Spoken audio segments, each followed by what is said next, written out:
Gas সংকটে নাকাল ত্রিপুরা, লাইনে দাঁড়িয়েও মিলছে না সিলিন্ডার। মধ্যপ্রাচ্যে চলমান যুদ্ধ পরিস্থিতির প্রভাব এবার পড়েছে ত্রিপুরার মানুষের রান্নাঘরে। রাজ্যের বিভিন্ন জায়গার পাশাপাশি ঊনকোটি জেলার কুমারঘাটেও দেখা দিয়েছে রান্নার গ্যাসের তীব্র সংকট। ঘন্টার পর ঘন্টা লাইনে দাঁড়িয়েও মিলছে না গ্যাস সিলিন্ডার। বন্ধ রয়েছে বাণিজ্যিক গ্যাসের যোগান, ফলে সমস্যায় পড়েছেন সাধারণ মানুষ ও হোটেল ব্যবসায়ীরা।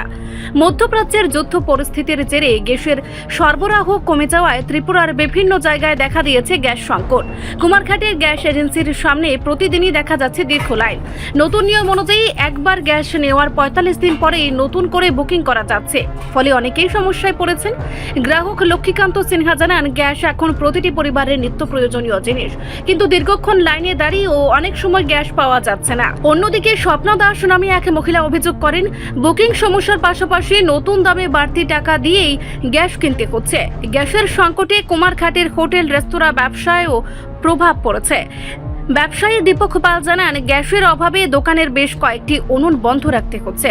গ্যাস এজেন্সির ম্যানেজার জয়ন্ত চক্রবর্তী জানান, যুদ্ধ পরিস্থিতির কারণে এই সমস্যা তৈরি হয়েছে এবং কিছুদিন এই সংকট চলতে পারে। বুকিং হইতেছে না আর কি। যারা যারা বুকিং করতে চায় তারা বুকিং করতে মোবাইল নাম্বারটা ঠিক মতন হচ্ছে না। কারো কারো হয়ে গেছে, কিন্তু ডেলিভারি হবে কিনা এটা সমস্যা। যারা পাবে ৪৫ দিনে একটা হিসাব দিয়ে দিয়েছে।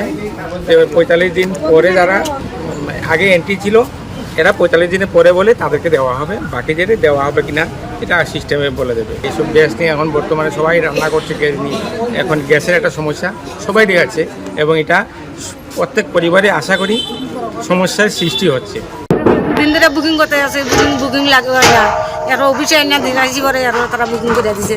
গ্যাস পাইছি ১,০৬০ টাকা নিয়েছে। অনেক সময় লাইনেও দাঁড়াইতে লাগছে। বাসছে ৬০ টাকা বাসছে আগে থেকে। সমস্যা তো আমরা কিছু হইব, আমরা গরিব মানুষ সমস্যা আর থেকে দিকে সমস্যা দাম বাড়ছে, আমরা সাধারণ মানুষ সমস্যা। তো কোনো ইন্ডিয়ান এজেন্সি কুমারঘাট সমস্যা বলতে ইদানিং যে একটা যুদ্ধ চলতেছে, এটার কারণে সম্ভবত সব কিছুর মধ্যে বুকিং সেন্ট্রাল ডিস্ট্রিক্ট থেকে সম্ভবত ইন্ডিয়ান অয়েলরে দিছে। ওই হিসাবে বুকিংয়ের ডেট এতদিন আছিল ২৫ দিন। তো আজকে থেকে এটারে একবার গ্যাস নেওয়ার ৪৫ দিন পরে আবার বুকিং করা যাইব। আর হইল গিয়া আপনার এই যে পেট্রোল পাম্পের যে সিলিন্ডারটি থাকে FTL সিলিন্ডার, আর দোকানপাটে কমার্শিয়াল সিলিন্ডার, ওইটি টোটাল এখন লোড দিতে পারতাম না এই সিচুয়েশনে। আপাতত আইওসি থেকে এই লোডটি বন্ধ।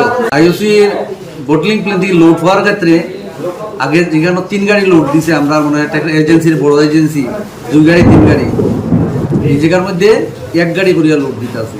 রেট ওই ৭ তারিখ থেকে এমনিতে আরও ৬০ টাকা বাড়ছে পার সিলিন্ডারে। রেট বাড়ছিল কমার্শিয়াল ১১৪ টাকা কত পয়সার মতো বাড়ছে। এই সময়টা যদি এভাবে একটু চলে, একটু ক্রাইসিস ভাব চলবো, কিন্তু পরিস্থিতির লগে চলতে লাগবো তাল মিলিয়ে ওইভাবে।